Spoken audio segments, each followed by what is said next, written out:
கரூரில் நடந்த சம்பவத்தை அடுத்து தாவேக தலைவர் விஜய் அங்கேயே தைரியமாக தங்கியிருக்க வேண்டும் என ராஜா கருத்து தெரிவித்துள்ளார். கும்பகோணத்தை அடுத்த சுவாமிமலை சாமிநாத சுவாமி கோவிலில் வேல் வழிபாடு நிகழ்ச்சி நடைபெற்றது. இதில் பங்கேற்ற பாஜக தேசிய செயற்குழு உறுப்பினர் ராஜா இவ்வாறு கூறினார்.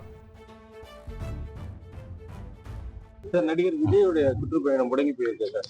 நான் என்ன சொல்றேன், இதுவே கூட ஒரு சதிதான். ரெண்டாவது எனக்கு ஒரு கருத்து உண்டு, அவர் அன்னைக்கே அங்க தங்கி இருந்திருக்கணும், தைரியமா ஃபேஸ் பண்ணியிருக்கணும். அவர் அங்க தங்கி இருந்தா ஸ்டாலினுக்கு கரூர் போற துணிச்சல் வந்திருக்காது சார். டெங்குவுக்கு நடப்பாண்டில் இதுவரை 8 பேர் உயிரிழந்துள்ளதாகவும் 15,796 பேருக்கு டெங்கு பாதிப்பு உள்ளதாகவும் அமைச்சர் மா சுப்பிரமணியன் தெரிவித்துள்ளார். வடகிழக்கு பருவமழை முன்னெச்சரிக்கை மற்றும் தொற்றுநோய் தடுப்பு நடவடிக்கைகள் குறித்து சென்னை ஓமந்தூரார் அரசு மருத்துவமனையில் அமைச்சர்கள் மா சுப்பிரமணியன், KN நேரு உள்ளிட்டோர் அதிகாரிகளுடன் ஆலோசனை நடத்தினர்.